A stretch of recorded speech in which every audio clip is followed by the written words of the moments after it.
미국이 한국 조선 기술을 통째로 삼키려다 벌어진 일은 상상을 초월했습니다. 1,500억 달러를 들이밀며 핵심 기술 100%를 넘기라 통보했죠. 거절하면 비자 수수료를 100배로 올려 한국 기술자들을 쫓아내겠다는 협박까지 덧붙였습니다. 돈이 없으면 미국 땅에서 꺼지라는 겁니다. 고작 아시아 기업 하나가 뭘 할 수 있겠어? 워싱턴은 비웃었습니다. 그런데 한국 엔지니어 42명이 진짜로 공구함만 챙겨 떠나자 악몽이 시작됐습니다. 1,500억 달러짜리 조선소가 단 12분 만에 완전히 멈춰섰고 미해군의 심장부는 녹과 정적만 남은 폐허로 전락했습니다. 항의도 시위도 소송도 없었습니다. 그저 조용히 떠났을 뿐인데 세계 최강국이 무릎을 꿇었습니다. 27년간 워싱턴의 중심에서 달러로 세상을 움직여온 미국 관료 한 명이 있습니다. 이 사태를 직접 저지르고 직접 목격하고 결국 모든 것을 잃은 장본인입니다. 그가 처음으로 입을 열었습니다. 지금 바로 공개합니다. 로크, 네가 미합 중국을 말아먹었어.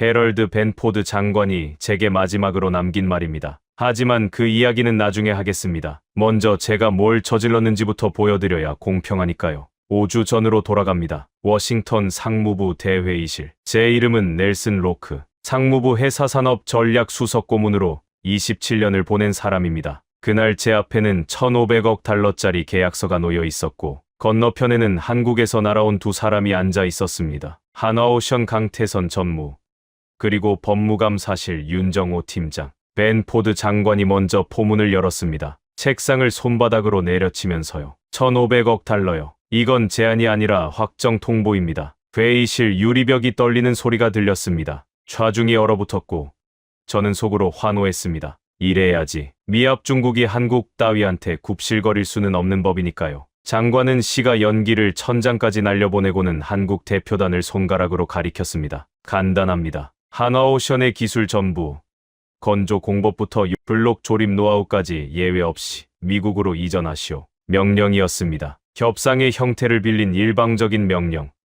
저는 몽블랑 만년필 뚜껑을 엄지로 똑딱이며 한국 측 얼굴을 관찰했습니다. 그런데 이상했습니다. 강태선 전무가 128페이지짜리 계약서를 넘기고 있었는데 속도가 비정상적이었습니다. 한 페이지에 2초도 쓰지 않았습니다. 마치 이 서류를 이미 전부 외운 사람처럼요. 더 기이한 건 옆자리의 윤정호 팀장이었습니다. 무태 안경 너머로 서류를 훑은 눈이 메스를 쥔 외과에 같았습니다. 감정 따위는 지워진 채 활자 하나하나를 해부하듯 째려보고 있었습니다. 그런데 72페이지에서 윤 팀장의 손가락이 멈췄습니다. 찰나였습니다. 2초도 안 되는 정지. 하지만 저는 그 2초를 놓치지 않았습니다. 72페이지. 바로 그곳에 우리가 밤을 새워 심어놓은 함정이 박혀 있었으니까요. 이전되는 모든 기술의 지적 재산권은 영구히 미국 측에 귀속된다. 풀어서 말하면 이겁니다. 한 번 넘긴 기술은 죽었다. 깨어나도 한국 것이 될 수 없다. 영원히 발각됐다. 명치가 뜨끔했습니다. 하지만 걱정은 하지 않았습니다. 발각되면 뭐 어쩌겠습니까? 1,500억 달러라는 중력 앞에서 저들이 할 수 있는 일이란 기껏해야 투덜대다가 도장 찍는 것뿐일 테니까요. 27년간 예외는 없었습니다. 윤 팀장이 계약서를 닫았습니다. 항의도 없었습니다. 한숨도 없었습니다. 비꼬는 말 한마디도 없었습니다. 그냥 서류를 닫았을 뿐입니다. 저는 그 순간 처음으로 등줄기에 차가운 것이 타고 내리는 감각을 느꼈습니다. 상대가 분노해야 제가 다음 수를 놓을 수 있습니다. 고소해야 양보의 여지를 줄 수 있습니다. 그런데 아무 반응이 없는 사람 앞에서는 다음 수를 어디에 놔야 할지조차 감을 잡을 수가 없었습니다. 바로 그때 제 왼편의 프랭크 배가 입을 열었습니다. 필라델피아 해군 조선소에서 30년을 구른 현장 수석이죠. 님, 말씀 하나만 올려도 되겠습니까? 한화오션의 건조 체계는 매뉴얼 몇 권으로 추출할 수 있는 게 아닙니다. 수십 년간 사람의 손끝과 경험 사이에서 쌓인 살아있는 시스템입니다. 기술적으로 프랭크의 말에는 흠잡을 곳이 한 군데도 없었습니다. 하지만 이 자리에 필요한 건 현장의 정확성이 아니라 정치적 돌파력이었습니다. 저는 테이블 밑으로 그의 정강이를 걷어찼습니다. 프랭크가 미간을 찌푸리며 입을 닫았습니다. 눈빛으로 저를 쏘아보고 있었지만 신경 쓰지 않았습니다. 현장 기술자 한 명의 걱정에 귀 빌려줄 자리가 아니었으니까요. 벤포드 장관이 재떨이에 시가를 비벼 끄며 한국 측을 조였습니다. 강 전무님, 한화의 입장이 궁금합니다. 1,500억 달러면 충분히 파격적이지 않습니까? 전 세계를 뒤져봐도 한국 조선업에 이 정도를 베팅할 배짱을 가진 나라는 우리밖에 없소. 협박이 실크에 감싸여 있었습니다. 거부하면 그 대가를 치를 준비가 되어 있느냐는 뜻이었죠. 저는 강태선이 입을 열기를 기다렸습니다. 감사를 표하든 수정을 요구하든 시간을 달라고 하든 그가 말을 꺼내는 순간 판은 우리 쪽으로 굴러들어오게 돼 있었습니다. 그런데 강태선 전무가 양복 안주머니에서 꺼내든 것은 태블릿도 서류 봉투도 아니었습니다. 낡은 수첩이었습니다. 표지가 달아 색이 바래고 손때가 겹겹이 밴 작은 수첩. 몇 년은 쓴 것 같았습니다. 그가 수첩을 펼쳐 볼펜으로 뭔가를 적었습니다. 한 획, 두 획, 세 획. 세 글자를 쓰고는 그 페이지를 찢었습니다. 뜯어낸 종이 조각을 제 앞으로 밀었습니다. 검토 중. 그것이 1,500억 달러에 대한 대한민국의 공식 답변이었습니다. 너덜너덜한 수첩에서 뜯어낸 종이 쪽지와 그 위에 볼펜으로 휘갈긴 세 글자. 저는 그 종이를 집어들었습니다. 손가락 끝에서 미세한 진동이 느껴졌습니다. 분노가 아니었습니다. 태어나서 한 번도 경험해 본 적 없는 감각이었습니다. 이해가 안 됐습니다. 이 사람들은 대체 무슨 근거로 이러는 겁니까? 벤 포드 장관의 안색이 시뻘겋게 달아올랐습니다. 주먹이 책상 위를 내리쳤습니다. 강 전무, 미합 중국 상무부를 희롱하는 겁니까? 1,500억 달러 제안에 고작 세 글자라니. 이건 모독이요. 장관이 으르렁거렸지만 강태선의 표정은 꿈적도 하지 않았습니다. 눈을 깜빡이지도 않았습니다. 화산 꼭대기에 올려놓은 바둑돌처럼 주변이 아무리 끌어도 자기는 미동도 없는 사람이었습니다. 27년간 숱한 협상장에 앉았지만 이 정도의 침묵은 처음이었습니다. 숨이 막혔습니다. 강태선 전무가 일어섰습니다. 서류는 한 장도 집어들지 않았습니다. 수첩을 안주머니에 넣고 양복 단추를 잠갔습니다. 윤정호 팀장도 동시에 자리를 떴는데 두 사람의 동작이 마치 사전에 맞춰둔 것처럼 정확했습니다. 저는 거의 반사적으로 소리쳤습니다. 강 전무님, 잠깐만요. 검토 기간이 얼마나 필요합니까? 조건 조율의 여지가 있다면 협의할 수 있습니다. 강 전무가 출입문 앞에서 고개를 살짝 돌렸습니다. 시선이 부딪혔습니다. 그의 눈에서 제가 읽어낸 것은 분노가 아니었습니다. 멸시도 아니었습니다. 그보다 훨씬 서늘한 것, 무관심이었습니다. 이 방에 1초라도 더 머무르는 건 시간 낭비라고 선언하는 듯한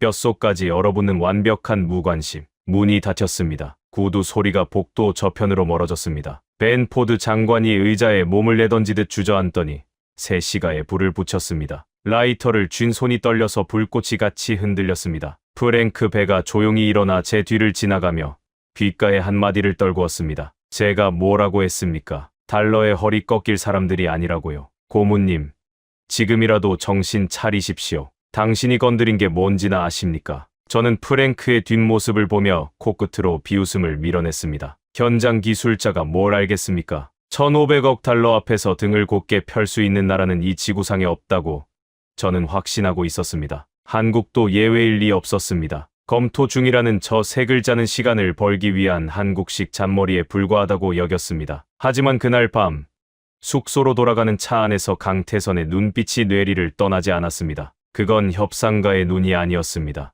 다음 수를 전부 읽어낸 뒤 이미 판 전체를 짜놓고 온 사람의 눈이었습니다. 불안이라 하기엔 너무 희미하고 직감이라 하기엔 너무 또렷한 예감이 가슴 한쪽을 긁었습니다. 건드려서는 안 되는 무언가를 건드렸다는 느낌. 하지만 저는 그 감각을 포토맥 강물 위에 흘려보냈습니다. 우리에게는 1,500억 달러가 있었으니까요. 그 숫자 하나면 충분하다고 저는 스스로를 다독였습니다. 그때 저는 몰랐습니다. 이틀 뒤 벤 포드 장관이 서랍에서 꺼내들 서류 한 장이 저와 미합 중국 모두의 목을 조르는 올가미가 되리라는 것을. 이틀 뒤 벤 포드 장관이 저를 불렀습니다. 장관실에 들어서자마자 시가 연기가 코를 찔렀습니다. 평소보다 더 자욱했습니다. 벤 포드는 마오가니 책상 뒤에서 서류 더미에 고개를 파묻고 있었고 제가 들어와도 눈길 한 번 주지 않았습니다. 저를 한참 동안 세워뒀습니다. 상대를 기다리게 해서 서열의 차이를 각인시키는 것. 그게 이 사람의 방식이었습니다. 한국 놈들, 아직도 감감무소식이라며? 서류에서 눈을 떼지 않은 채 던진 질문이었습니다. 그렇습니다. 검토 중이라는 답변만 남긴 채 실무 접촉을 전부 피하고 있습니다. 장관이 그제야 고개를 들었습니다. 눈빛이 차가웠습니다. 이틀이나 줬는데 아직도 검토 중이라. 내가 너무 인자했던 모양이군. 장관이 서랍을 열었습니다. 서류 한 장을 꺼내 제 앞으로 밀었습니다. 국토안보부 이민국 명의의 특별 공제안이었습니다. H1B 특별 기술 비자 수수료를 현행 1000달러에서 즉시 10만 달러로 조정한다. 100배였습니다. 저는 자신의 눈을 의심했습니다. 장관님, 이건 지나치게 과격하지 않습니까? 수수료를 100배나 올리면 한국 기술진이 자발적으로 빠져나갈 수 있습니다. 벤 포드가 시가를 문 채 느릿하게 웃었습니다. 그게 핵심이야, 로크. 돈 낼 생각이 없으면 기술만 두고 당장 미국 땅에서 나가라는 거지. 아시아 사람들이란 게 말이야. 체면만 좀 세워주면 알아서 기어들어 오게 돼 있어. 근데 이번엔 체면을 세워줄 생각이 없거든. 정신이 번쩍 들 만큼 따끔한 맛을 보여줘야 해. 잔인했습니다. 솔직히 잔인한 수법이었습니다. 하지만 효과는 즉각적일 거라 생각했습니다. 회의실에서 눈 하나 깜짝 안 하던 강태선이라도 자기 밑에 엔지니어 한 명 한 명에게 10만 달러씩 청구서가 날아온다는 소리를 들으면 태도가 달라질 수밖에 없을 테니까요. 기술자가 흔들리면 본사도 흔들립니다. 그게 27년간 제가 배운 역학이었습니다. 저는 그 서류에 제 이름을 서명했습니다. 몽블랑 만년필촉을 종이에 꾹 눌렀습니다. 잉크가 번지지 않게 힘을 조절하면서 그 서명이 제 인생에서 가장 치명적인 실수가 되리라는 것을 펜을 내려놓는 그 순간까지도 저는 전혀 몰랐습니다. 다음 날 아침 필라델피아 해군 조선소 정문 게시판에 흰 A사 용지 한 장이 나붙었습니다. 국토안보부 직인이 찍힌 영문 공문이었습니다. H1B 특별기술 비자 수수료 기존 1000달러에서 즉시 10만 달러로 변경. 저는 직접 현장에 나가서 확인했습니다. 가장 먼저 소리를 지른 건 레리 크로닌이었습니다. 필라델피아 조선소 노조 위원장. 덩치가 곤만한 백인 노동자였죠. 그가 작업복 소매를 걷어올리며 동료들 사이를 누볐습니다. 끝났어. 이제 끝났다고. 외국 놈들이 우리 밥그릇 뺏는 시대는 막 내렸어. 한국 놈들 비자가 10만 달러야. 10만. 이 도크는 다시 미국인 손으로 돌아온다. 크로닌의 환호에 미국인 노동자 몇이 박수를 쳤습니다. 저는 그 광경을 보며 입꼬리가 올라가는 걸 느꼈습니다. 현장 여론까지 우리 편인 완벽한 구도였습니다. 머릿속에 그림이 선명하게 그려졌습니다. 비자 폭탄에 질린 한국인들이 눈물 흘리며 상무부로 달려와 애원하는 장면. 그때 우리가 아량을 베풀면 되는 겁니다. 그러나 한국인들은 울지 않았습니다. 항해 피켓을 들지도 상무부에 탄원서를 제출하지도 언론에 호소하지도 않았습니다. 그날 저녁 현장 보안 책임자에게서 급박한 전화가 걸려왔습니다. 고문님, 한국 엔지니어들이 짐을 싸고 있습니다. 짐을 싼다고? 처음에는 의미를 제대로 파악하지 못했습니다. 비자 수수료에 분통이 터져서 짐을 싸들고 상무부 앞으로 시위하러 오려는 거라고 생각했습니다. 그게 상식적인 반응이니까요. 부당한 처우에 들고 일어나는 것, 당연한 수순입니다. 시위하면 언론이 카메라를 돌릴 것이고 그때 우리가 한 발 물러서 주는 시나리오까지 이미 짜놓고 있었습니다. 하지만 보안 책임자의 다음 한마디가 제 시나리오를 갈기갈기 찢어버렸습니다. 시위가 아닙니다. 귀국입니다. 개인 물품을 여행 가방에 넣고 있고 공구함까지 통째로 챙기고 있습니다. 수호하기를 쥔 손에 저도 모르게 힘이 들어갔습니다. 귀국이라고 항해 한마디 없이 저는 즉시 차를 몰아 숙소 단지로 향했습니다. 직접 눈으로 봐야 했습니다. 도착했을 때 한국 엔지니어들은 조용히 움직이고 있었습니다. 고함치는 사람이 없었습니다. 우는 사람도 없었습니다. 그들은 마치 미리 입력된 명령을 수행하듯 옷을 개고 가방 지퍼를 닫고 방 열쇠를 관리실에 반납하고 있었습니다. 모든 것이 한치의 흐트러짐도 없이 정돈되어 있었습니다. 사람은 억울하면 소리를 지르게 마련입니다. 그게 본능입니다. 그런데 이 사람들은 감정이란 것을 통째로 삭제해버린 것 같았습니다. 분노도 서러움도 원망도 보이지 않는 그 질서. 정연함 앞에서 저는 태어나서 한 번도 느껴본 적 없는 종류의 공포에 휩싸였습니다. 프랭크 배가 작업복에 기름때를 잔뜩 묻힌 채 달려왔습니다. 현장에서 바로 뛰어온 모양이었습니다. 고문님, 대체 무슨 짓을 하신 겁니까? 저 사람들 빠져나가면 우리 도크는 내일 당장 멈춥니다. 9번 블록 선체 용접은 한국 팀만 가능한 공정이에요. 그 정밀도는 미국 기술자 그 누구도 따라가지 못합니다. 그의 목소리가 갈라져 있었습니다. 현장 30년을 굴러온 노장이 이렇게까지 애원하는 건 처음이었습니다. 저는 냉정하게 밀어냈습니다. 프랭크, 과장하지 마. 용접이잖아. 미국 기술자들도 할 수 있어. 한국인 없어도 이 조선소는 돌아간다고요? 프랭크의 눈에 절망이 가득 찼습니다. 하지만 저는 시선을 돌렸습니다. 27년간 정책을 설계해 온 사람이 현장 기술자 한 명의 절규에 흔들릴 수는 없었습니다. 숙소를 뒤로 하고 사무실로 돌아오자마자 저는 강태선 전무에게 전화를 걸었습니다. 신호음이 3번 울렸고 연결됐습니다. 강 전무님, 비공식으로 연락드립니다. 상황이 다소 과격했던 건 인정합니다만 해결 방법은 간단합니다. 하나오션 본사에서 엔지니어들의 비자 비용을 일괄 부담하시면 됩니다. 행정 절차는 상무부에서 간소화해 드리겠습니다. 전혀 문제될 것이 없습니다. 여유로운 톤을 유지했습니다. 당근을 던져주는 것이었습니다. 비자 폭탄으로 겁을 주되 하나본사가 비용을 떠안게 만들면 기술자는 남고 우리의 계획도 순조롭게 돌아가는 완벽한 양면 작전이라고 생각했습니다. 수화기 넘어 짧은 침묵이 흘렀습니다. 강태선의 숨소리조차 들리지 않았습니다. 강 전무님, 듣고 계십니까? 또 전화가 끊겼습니다. 저는 멍하니 수화기를 바라봤습니다. 미합 중국 상무부 수석고문의 전화를 한국인이 일방적으로 끊어버렸습니다. 통화 시간 27초. 강태선 전무가 저에게 허락한 시간은 그것이 전부였습니다. 얼굴이 화끈거렸습니다. 분노라기보다는 수치에 가까웠습니다. 27년 커리어 동안 상대방이 먼저 전화를 끊은 적은 단 한 번도 없었습니다. 다시 걸었습니다. 수신 거부. 3번째, 수신 거부. 4번째, 수신 거부. 5번째도. 그때 컴퓨터 화면에 이메일 알림이 떴습니다. 발신인은 하나오션 미국 지사. 혹시 강 전무가 조건을 수용하겠다는 회신을 보낸 건가? 서둘러 메일을 열었습니다. 본문은 비어 있었습니다. 첨부 파일 하나만 덩그러니 달려 있었는데 영문 약자와 숫자가 뒤섞인 암호화 파일이었습니다. 제 권한으로는 열 수 없었습니다. 그리고 수신일란을 보는 순간 온몸에 소름이 돋았습니다. 대한민국 거제도 하나오션 본사 법무감사실. 제가 무시당한 그 27초 동안 강태선은 이미 다음 수를 두고 있었던 겁니다. 통화 중에 이미 본사 법무팀에 암호화된 메일을 발송한 것입니다. 저한테는 침묵으로 답하면서 거제도에는 정확한 지시를 내렸습니다. 그날 밤 사무실 창가에 섰습니다. 멀리 필라델피아 조선소의 야간 조명이 깜빡이고 있었습니다. 저 불빛 아래에서 한국 엔지니어들이 조용히 귀국짐을 싸고 있다는 사실이 현실 같지 않았습니다. 항의도, 호소도, 탄원도 없이 그냥 떠나는 것.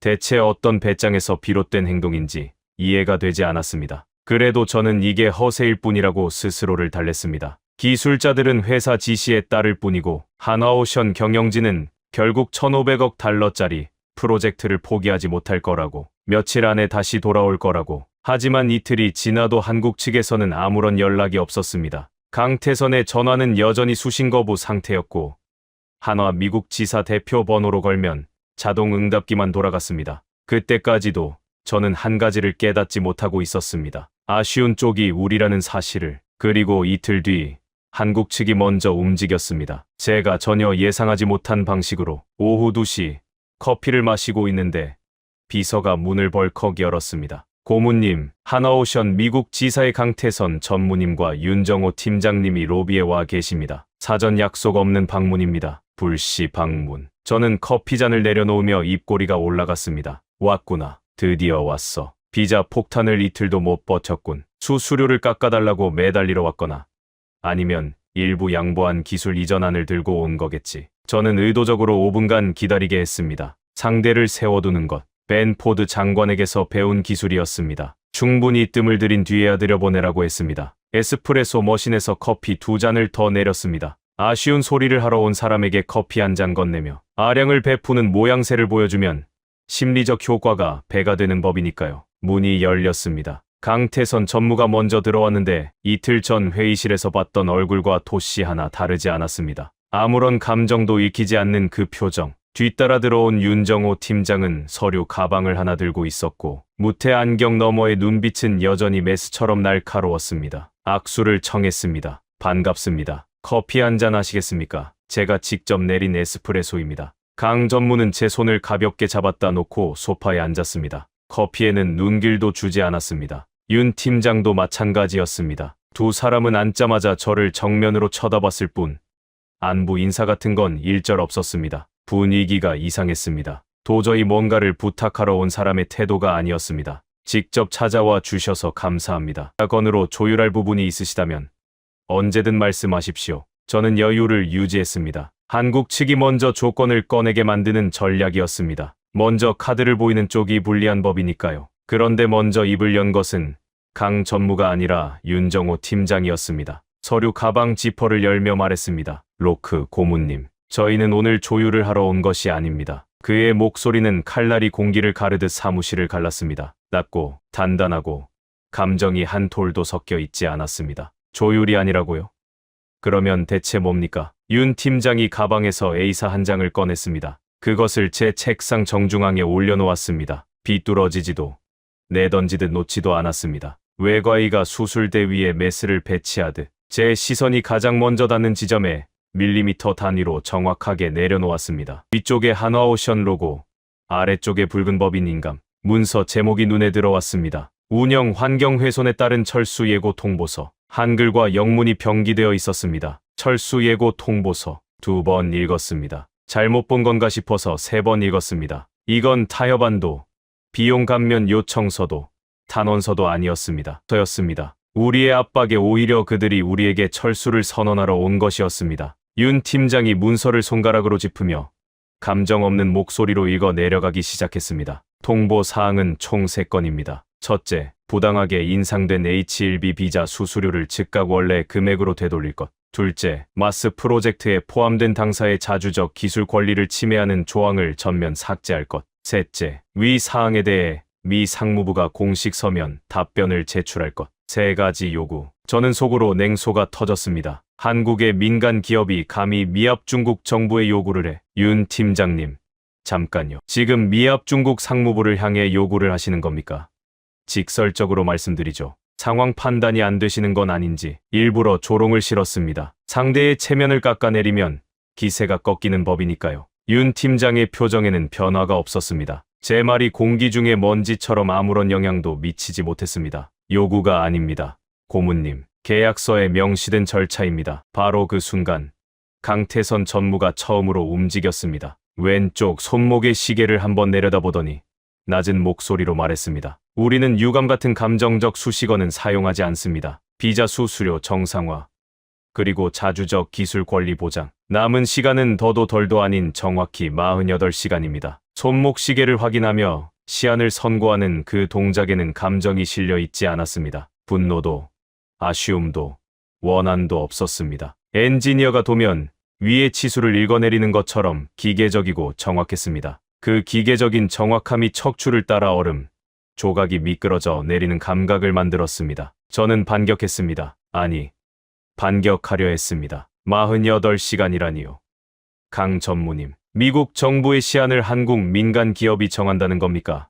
합리적 검토를 위해 최소 2주는 필요합니다. 목소리가 미세하게 떨리고 있다는 걸 저 스스로도 느낄 수 있었습니다. 윤 팀장이 서류 가방을 닫고 일어섰습니다. 최종 시한은 이달 14일 오후 2시입니다. 그때까지 서면 회신이 없을 경우 당사는 계약 조항에 따라 자동으로 철수 절차에 돌입합니다. 이후 추가적인 구두 협의는 일절받지 않겠습니다. 일절받지 않겠다. 그 문장이 모처럼 가슴에 박혔습니다. 협상의 여지를 완전히 봉쇄하겠다는 선언이었습니다. 제가 뭔가 말을 더 꺼내려 했지만 강 전무와 윤 팀장은 이미 출입문을 향해 걸어가고 있었습니다. 뒤돌아보지 않았습니다. 단 한 번도. 문이 닫혔습니다. 사무실에는 에스프레소 향과 죽음 같은 고요만 남았습니다. 제가 심리적 우위를 점하려고 준비해 둔 커피. 2잔은 소파 테이블 위에서 한 모금도 줄지 않은 채 식어가고 있었습니다. 책상 위의 통보서를 다시 내려다봤습니다. 붉은 인감이 유난히 눈을 찔렀습니다. 문서 하단에 빼곡한 작은 글씨가 적혀 있었습니다.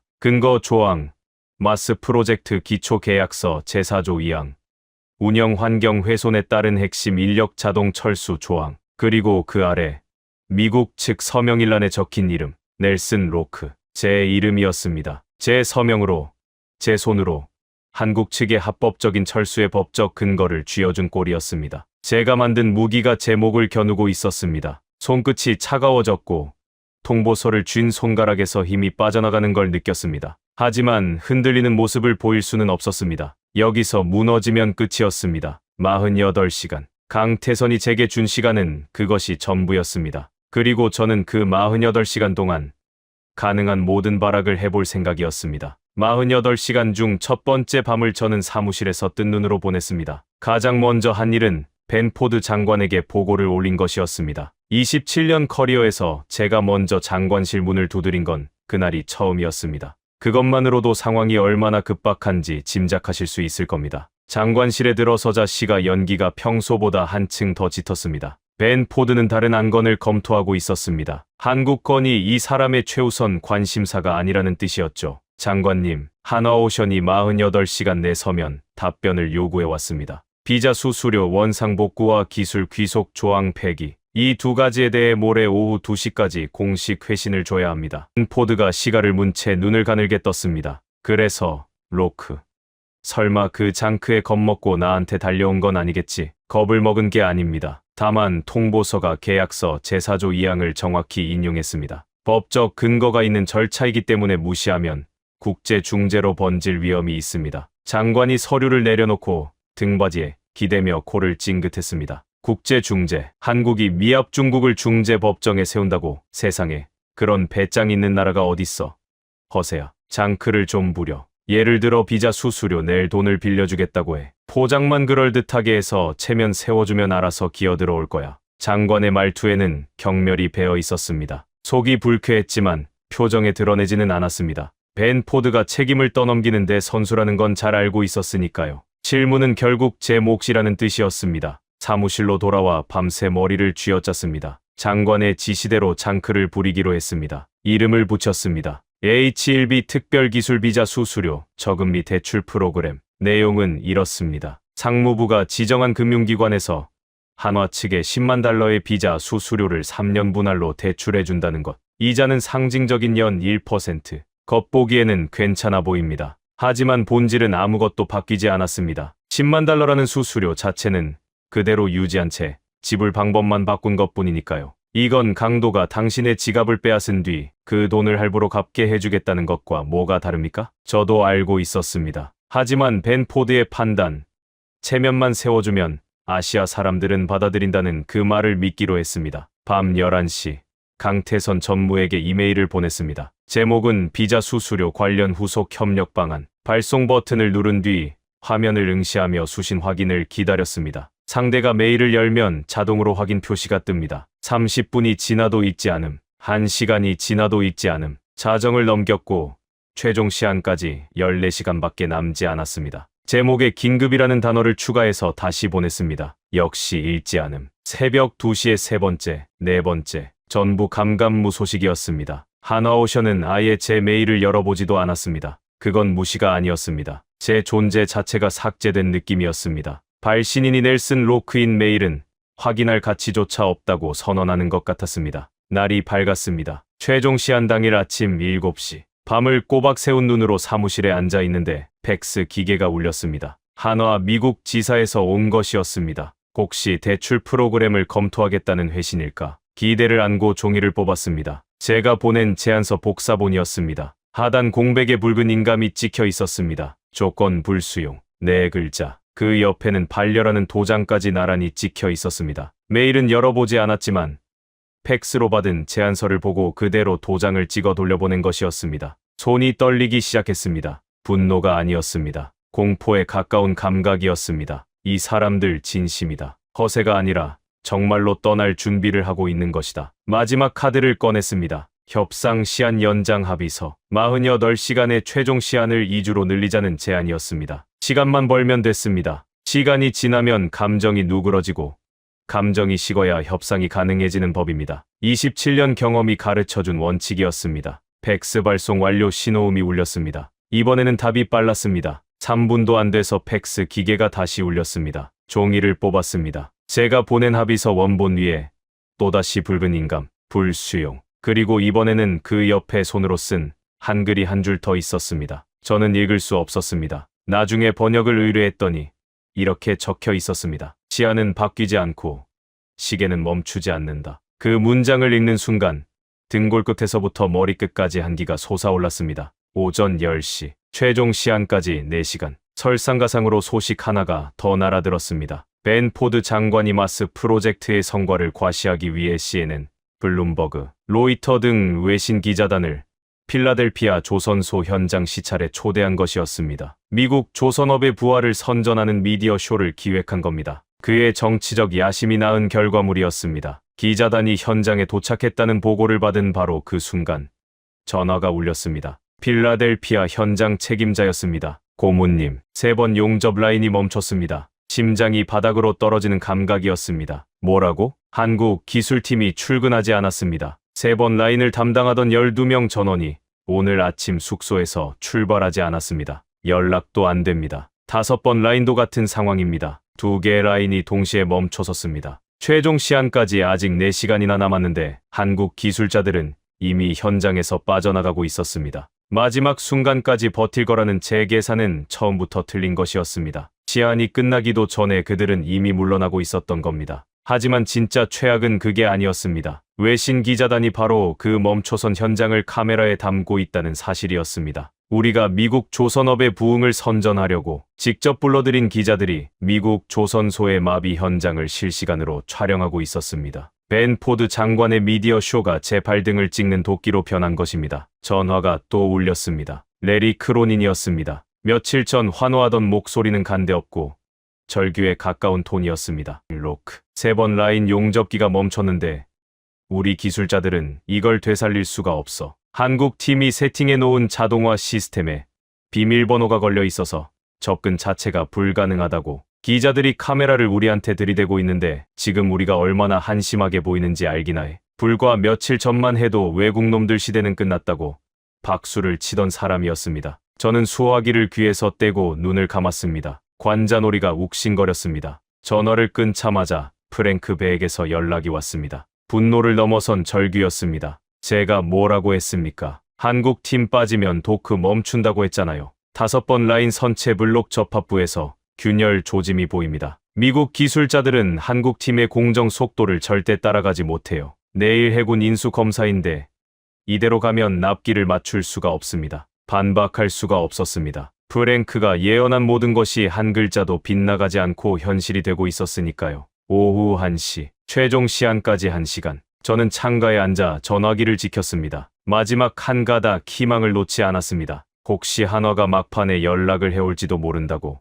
벼랑 끝에서 서로에게 퇴로를 열어주며 타협점을 찾는 것. 그것이 27년간 제가 해온 일이었습니다. 전화는 울리지 않았습니다. 대신 보안 책임자의 보고가 들어왔습니다. 한국 기술자들 숙소 앞에 대형 트럭 4대가 대기 중입니다. 짐을 싣고 있습니다. 공구함, 개인 물품, 기술 자료 상자. 적재 작업은 질서정연하게 진행 중입니다. 트럭 목적지는 필라델피아 국제공항입니다. 공항. 그 2글자가 쇠망치처럼 제 머리를 내려쳤습니다. 시한까지 1시간이나 남았는데 그들은 이미 공항으로 이동하고 있었습니다. 제 답변을 기다리고 있지도 않았다는 뜻이었습니다. 48시간이라는 시한은 형식이었을 뿐입니다. 한국은 처음부터 떠날 준비를 전부 끝내놓고 우리에게 통보한 것이었습니다. 황급히 전화를 들었습니다. 강태선, 수신 거부. 윤정우, 수신 거부. 한화오션 미국 지사 대표 번호. 이번에는 D조차 나오지 않았습니다. 지금 거신 번호는 없는 번호입니다. 미국 지사 전체가 통신을 끊어버린 것이었습니다. 미합 중국과의 마지막 연결고리마저 제 손으로 끊어버린 꼴이었습니다. 오후 1시 45분 컴퓨터로 감시 카메라 영상이 전송되었습니다. 필라델피아 조선소 정문. 한국 엔지니어들이 한 줄로 서서 경비실에 출입카드를 차례로 반납하고 있었습니다. 뒤돌아보는 사람은 없었습니다. 우는 사람도 없었습니다. 트럭 4대가 엔진을 켰습니다. 공항을 향해 출발했습니다. 협상 연장도, 막판 타협도, 체면을 세워주는 양보도 없었습니다. 한국은 정말로 미국 땅을 걷어차고 있었습니다. 1,500억 달러짜리 프로젝트를 눈 하나 깜짝하지 않고 발로 차버렸습니다. 멍하니 화면을 바라보고 있는데 오후 2시 정각 사무실 직통 전화가 울렸습니다. 비서의 다급한 목소리가 들려왔습니다. 고문님, 한화오션 윤정호 팀장이 화상회의 연결을 요청했습니다. 즉시 응답해달라고 합니다. 심장이 미친 듯이 뛰기 시작했습니다. 마지막 순간에 그들이 연락해 온 것이다. 벼랑 끝에 몰리면 결국 돌아오게 돼 있어. 공항행 트럭 4대는 압박용 슈였을 거야. 진짜 협상은 지금부터다. 저는 그렇게 스스로를 위로하며 화상회의 시스템을 켰습니다. 화면이 뜨는데 5초. 그 5초가 5분처럼 늘어졌습니다. 윤정호 팀장의 얼굴이 나타났습니다. 제 눈에 꽂힌 것은 그의 배경이었습니다. 사무실이 아니었습니다. 흰 벽, 형광등, 그리고 등 뒤로 희미하게 보이는 출발 게이트 안내판. 공항이었습니다. 로크 고문님, 지금 시각 오후 2시입니다. 윤 팀장의 목소리는 며칠 전 제 사무실에서 들었던 것과 억양, 음량, 말의 속도까지 토시 하나 다르지 않았습니다. 녹음을 재생하는 것처럼 감정이 제로인 목소리였습니다. 48시간이 경과했습니다. 미 상무부로부터 서면 답변을 수신하지 못했음을 확인합니다. 제가 다급하게 입을 열었습니다. 윤 팀장님, 잠깐. 어제 이메일로 비자 수수료, 대출 프로그램을 보냈습니다. 그게 사실상 서면 답변 아닙니까? 윤 팀장이 안경 너머로 저를 3초간 바라보더니 대답했습니다. 통보서의 요구는 3건이었습니다. 첫째, 비자 수수료 즉각 원상 복구. 둘째, 기술 권리 침해 조항 전면 삭제. 셋째, 위 사항에 대한 공식 서면 답변. 대출 알선은 이 3건 중 어디에도 해당하지 않습니다. 칼날 같은 논리였습니다. 제가 보낸 건 수수료를 유지한 채 지불 방식만 바꾸자는 것이었고, 한국이 요구한 건 수수료 자체의 원상 복구. 본질이 다르다는 걸 저도 알고 있었지만 인정할 수는 없었습니다. 그건 해석의 차이 아닙니까? 실질적 부담 경감이 포함돼 있으니 서면 답변으로 볼 수 있습니다. 해석의 여지가 아니라 숫자의 문제입니다. 현재 수수료 10만 달러, 요구 사항 1000달러. 이 9만 9천 달러의 차이는 해석으로 메울 수 있는 것이 아닙니다. 할 말을 잃었습니다. 숫자 앞에서 말장난은 통하지 않았습니다. 저는 마지막 카드로 돌아갔습니다. 잘 들으십시오. 한화오션이 일방적으로 철수한다면 미 상무부는 계약 위반을 근거로 손해배상을 청구할 것이며 연방법원을 통해 한화의 미국 내 자산을 동결하겠습니다. 윤 팀장이 화면 아래에서 서류를 꺼내 카메라 앞에 펼쳤습니다. 마스 프로젝트 기초계약서 72페이지, 형광펜으로 그어진 조항이 선명하게 보였습니다. 계약서 제4조 2항을 다시 읽어드리겠습니다. 미국 측의 일방적 행정 조치로 인해 한국 측의 정상적 운영 환경이 현저히 훼손될 경우 한국 측은 별도 합의 없이 핵심 인력 철수를 개시할 권리를 갖는다. 이 경우 한국 측의 철수는 합법적 방어권 행사로 간주하며 미국 측은 위약금이나 손해배상 등 어떠한 불이익 조치도 가할 수 없다. 숨을 쉴 수가 없었습니다. 그리고 본 조항의 미국 측 최종 서명인을 확인해 주십시오. 볼 필요도 없었습니다. 이미 알고 있었으니까요. 넬슨 로크. 또다시 제 이름이었습니다. 제가 마지막으로 내뱉은 말은 이것이었습니다. 필요하다면 국토안보부 명의로 출국 금지 명령을 내려서 당신들 엔지니어의 출국을 막겠습니다. 말을 뱉고 나서 저 스스로도 그 생각이 얼마나 치졸한지 느꼈습니다. 하지만 궁지에 몰린 사람은 수단을 가리지 않는 법입니다. 그때 화면에 강태선 전무의 얼굴이 나타났습니다. 윤 팀장 옆에 서 있었고 뒤쪽으로 공항 게이트 안내 방송 소리가 들렸습니다. 고모님, 지금 자유민주주의 국가의 공직자로서 외국인 노동자를 강제로 가두겠다고 말씀하시는 겁니까? 등골이 순식간에 얼어붙었습니다. 이 발언이 현재 녹화되고 있다는 사실은 인지하고 계십니까? 화면 상단, 빨간 점 하나가 깜빡이고 있었습니다. 처음부터 녹화 중이었습니다. 제가 위약금을 협박하고 출국 금지를 언급한 모든 장면이 기록되고 있었습니다. 윤 팀장이 마지막 통보를 했습니다. 운영 환경 훼손 조항에 의거하여 당사는 지금 이 시간부로 모든 기술 지원과 인력 파견을 무기한 중단합니다. 감사합니다. 화면이 꺼졌습니다. 검은 모니터에 제 얼굴이 비쳤습니다. 핏기가 빠져나간 반백의 관료가 입을 반쯤 벌린 채 화면을 응시하고 있었습니다. 30초도 지나지 않아 프랭크 베에게서 전화가 왔습니다. 비명이었습니다. 고문님, 메인 시스템 접근 권한이 잠겼습니다. 한화오션 서버에 연결된 프로그램 전부 건조 공정 관리, 자재 물류, 품질 검사 데이터베이스가 통째로 꺼졌습니다. 비밀번호가 바뀐 게 아닙니다. 시스템 자체가 셧다운됐어요.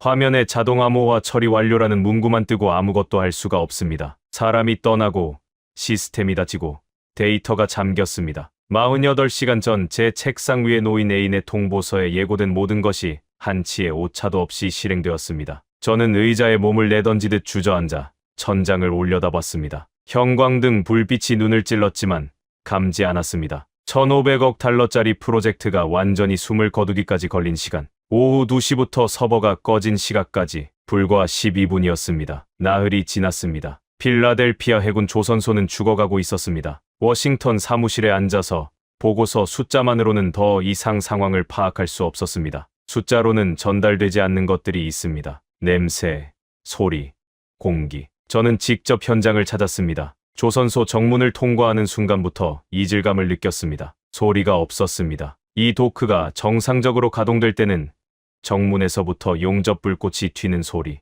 크레인이 강철 블록을 들어 올리는 쇠소리, 노동자들의 무전 소리가 끊이지 않았습니다. 저는 그 소음이 싫었고 아르마니 정장에 쇠가루가 묻는 것도 질색이었습니다. 하지만 그날은 모든 것이 달랐습니다. 침묵에 잠긴 조선소는 소음으로 가득 찼을 때보다 100배는 더 불쾌했습니다. 3번 도크로 갔습니다. 일주일 전까지 하나오션 엔지니어 12명이 선체 하부 블록 접합 작업을 하던 구역이었습니다. 텅 비어 있었습니다. 용접 장비는 그 자리에 그대로 있었지만 전원은 꺼져 있었습니다. 작업대 위에 누군가 마시다 남긴 종이컵이 놓여 있었는데 반쯤 남은 커피에 곰팡이가 피어 있었습니다. 나흘 전에 어느 한국인 엔지니어가 마지막으로 마시고 남긴 것이었습니다. 5번 도크도 마찬가지였습니다. 한화팀이 설치한 자동 용접 시스템은 화면에 시스템 잠김이라는 글자만 띄운 채 멈춰 서 있었습니다. 미국 기술자 3명이 모니터 앞에서 매뉴얼을 뒤적이고 있었지만 한눈에 봐도 기본 구조조차 이해하지 못하는 게 역력했습니다. 그때 도크 입구 쪽에서 소란이 일었습니다. 고함 소리였습니다. 고개를 돌리니 정문에서 수십 명의 작업복 차림 노동자들이 몰려오고 있었습니다. 무리의 중심에 벤 2대가 서 있었습니다. 가까이 다가가서야 상황을 파악할 수 있었습니다.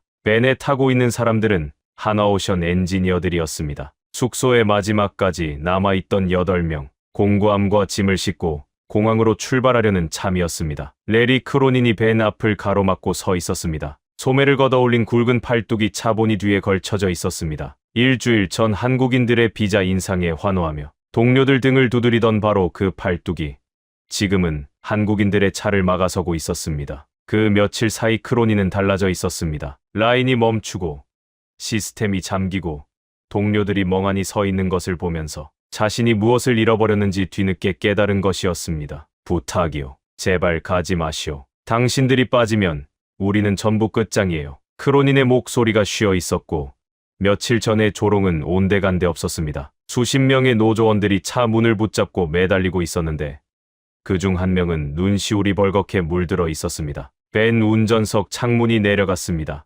40대쯤 되어 보이는 한국인 엔지니어가 고개를 내밀었습니다. 안전모는 벗었지만 작업복에는 기름때가 묻어 있어 어제까지도 현장에서 일했다는 걸 알 수 있었습니다. 그 엔지니어가 크로닌을 바라보는 눈빛을 저는 아직도 기억합니다. 분노도 원망도 비웃음도 아니었습니다. 그저 평온했습니다. 예상했던 일이 그대로 벌어지고 있다는 듯한 눈이었습니다. 엔지니어가 짧은 영어로 말했습니다. 크로닌 씨, 일주일 전 당신이 뭐라고 했는지 기억하십니까? 외국인들이 당신 밥그릇을 빼앗아 갔다고 했습니다. 이제 당신 밥그릇 잘 지키십시오. 우리 없이. 창문이 올라갔습니다. 크로닌의 얼굴이 백지장처럼 하얘졌습니다. 경비원들이 다가와 차를 붙잡고 있던 노조원들을 떼어냈고 벤 2대가 천천히 정문을 빠져나갔습니다. 뒤돌아보는 한국인은 아무도 없었습니다. 42명. 필라델피아에 파견된 하나오션 핵심 엔지니어 전원이었습니다. 마지막 8명이 떠남으로써 42명 전원 철수가 마무리된 것입니다.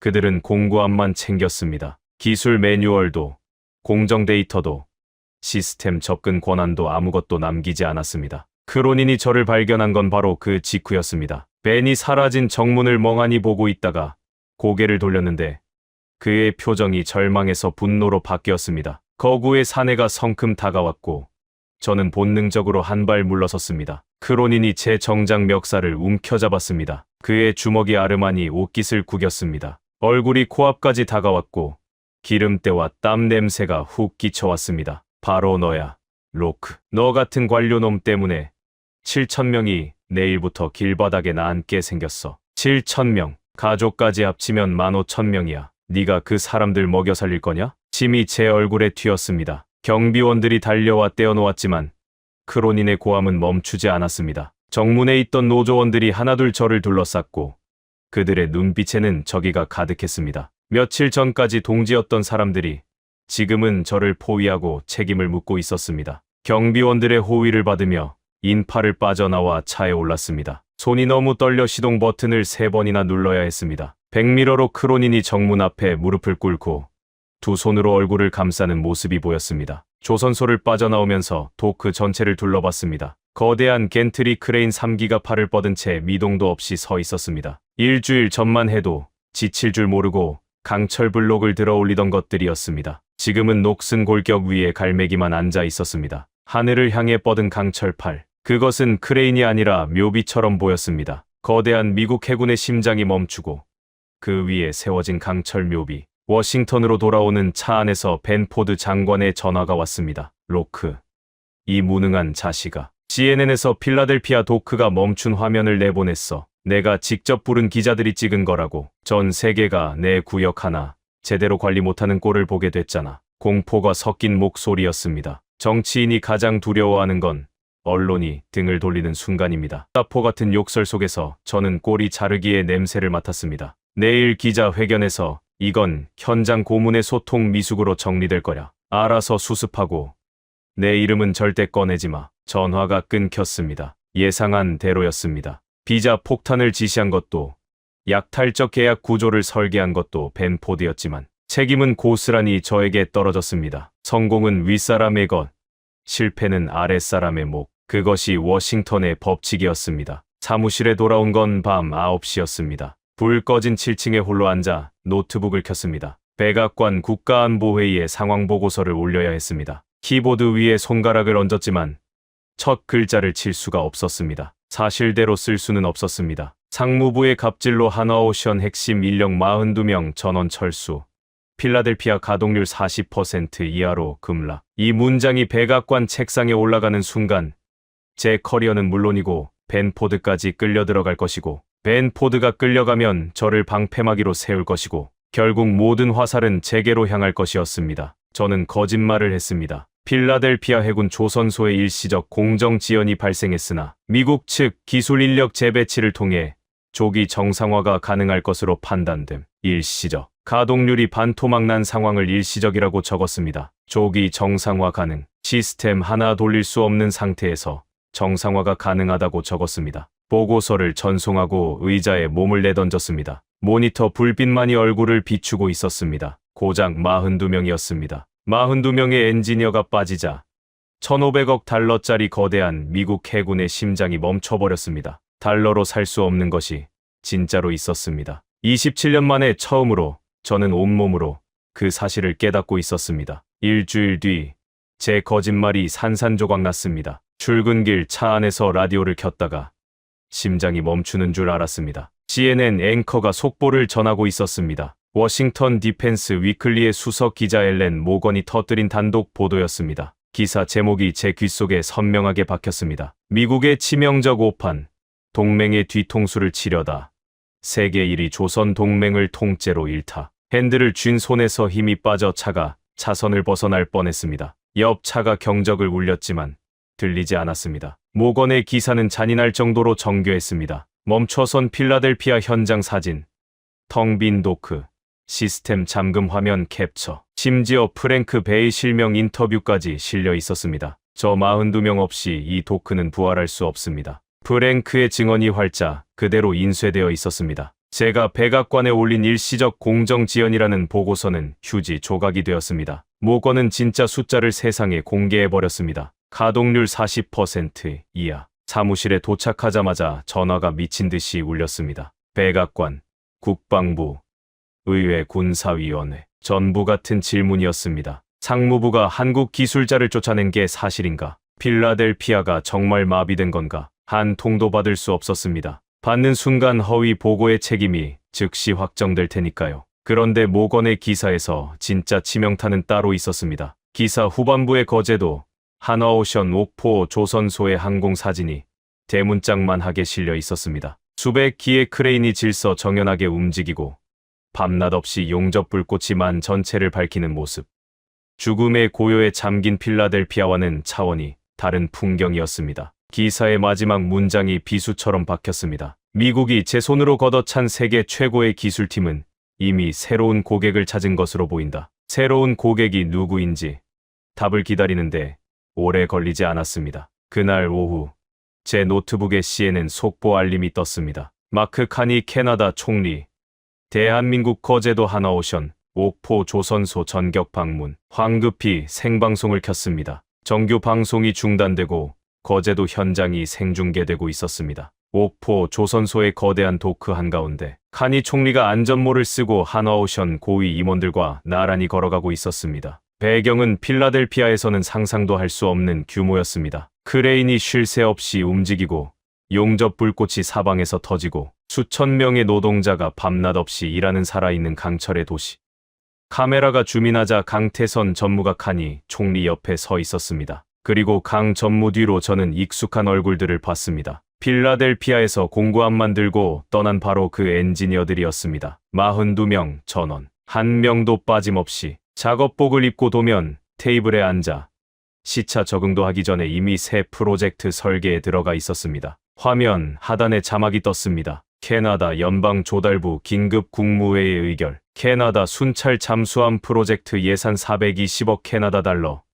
약 60조 원. 하나오션 단독 수주 공식 승인. 60조 원. 다리에 힘이 풀려 의자에 주저앉았습니다. 미국은 10만 달러 비자 수수료로 한국의 목을 조르려 했지만 캐나다는 60조 원으로 그 밧줄을 끊어버렸습니다. 카니 총리가 마이크를 잡았습니다. 미국이 제 손으로 걷어찬 세계 최고의 대한민국 기술팀을 이제 캐나다가 60조 원을 걸고 완벽하게 독점했습니다. 우리는 동맹의 기술을 약탈하지 않습니다. 우리는 그들을 존중합니다. 존중. 그 한 단어가 미국의 뺨을 후려쳤습니다. 우리는 10만 달러짜리 비자 폭탄을 던졌고 캐나다는 60조 원의 신뢰를 내밀었습니다. 같은 한국을 대하는 두 나라의 태도가 전 세계 시청자 앞에서 나란히 비교되고 있었습니다. 바로 그 순간 이메일 알림이 울렸습니다. 발신인 하나오션 미국 지사 강태선 전무. 서둘러 열었습니다. 본문은 한 줄이었습니다. 캐나다 잠수함 프로젝트 신규 투입으로 인해 필라델피아 복귀는 절대 불가합니다. 한 줄. 이것이 1,500억 달러짜리 마스 프로젝트에 대한 하나오션의 최종 답변이었습니다. 검토 중 세 글자로 시작된 한국의 대답은 복귀 절대 불가 한 줄로 끝났습니다. 처음부터 마지막까지 감정은 한 톨도 섞여 있지 않았습니다. 유감도, 원망도, 비난도 없었습니다. 사실을 통보했을 뿐. 그것으로 끝이었습니다. 그리고 며칠 뒤 마지막 뉴스가 터졌습니다. 미합 중국, 대한민국의 핵추진 잠수함 내척 건조 공식 승인. CNN, 블룸버그, 로이터 모든 언론이 일제히 보도했습니다. 미국이 세계 유일의 핵잠수함 건조 허가를 제 손으로 한국에 넘겨준 것이었습니다. 이유는 명백했습니다. 캐나다의 60조 원을 빼앗기고 필라델피아가 폐쇄되고 의회와 여론이 들끓는 상황에서 한국과의 관계를 더 방치하면 태평양 동맹 구조 전체가 무너질 위기에 처했기 때문입니다. 핵잠수함 승인은 사과가 아니었습니다. 항복이었습니다. 갑질로 동맹의 기술을 빼앗으려다 처참하게 실패한 미합 중국이 관계 복구를 위해 더 큰 조공을 바치는 몸부림이었습니다. 1,500억 달러와 10만 달러 비자 수수료로 한국을 지배할 수 있다고 믿었던 나라가 핵잠수함이라는 최고의 선물을 바치며 고개를 숙인 것입니다. 그리고 오늘 저는 이 사무실에서 마지막 짐을 싸고 있습니다. 상무부 7층 고문 사무실. 27년간 지켜온 곳입니다. 창밖으로 포토맥 강이 흐르고 마오가니 책상은 아직 그대로인데 책장도 서랍도 비었습니다. 벽에 걸려있던 대통령 표창, 27년 근속 기념패, 벤포드 장관과 악수하던 사진, 전부 종이 상자 3개 안에 들어갔습니다. 벤포드 장관이 해임된 건 며칠 전 의회 청문회에서였습니다. 끝까지 저 뒤에 숨으려 했습니다. 마이크 앞에 앉아 태연하게 저를 팔아넘겼습니다. 필라델피아 사태의 직접적 원인은 현장 고문의 소통 미숙입니다. 비자 수수료 조정은 고문의 월권이었으며 본 장관은 실무 세부에 관여하지 않았습니다.